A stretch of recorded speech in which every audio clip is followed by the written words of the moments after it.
Ang araw guys, at ito nga ay nag-operation linis muna kami dito sa aming mga bubong guys.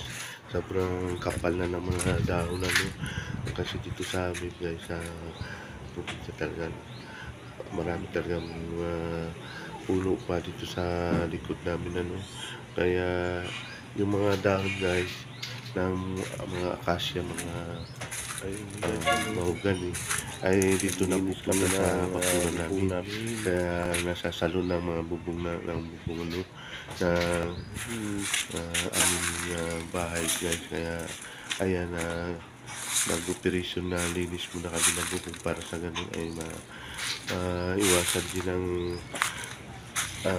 mabulok yung yero guys, kasi pag tag-ulan na yan ang pag na-stuck yung tubig dyan guys, sa mga dahon na yan na nagkukos ng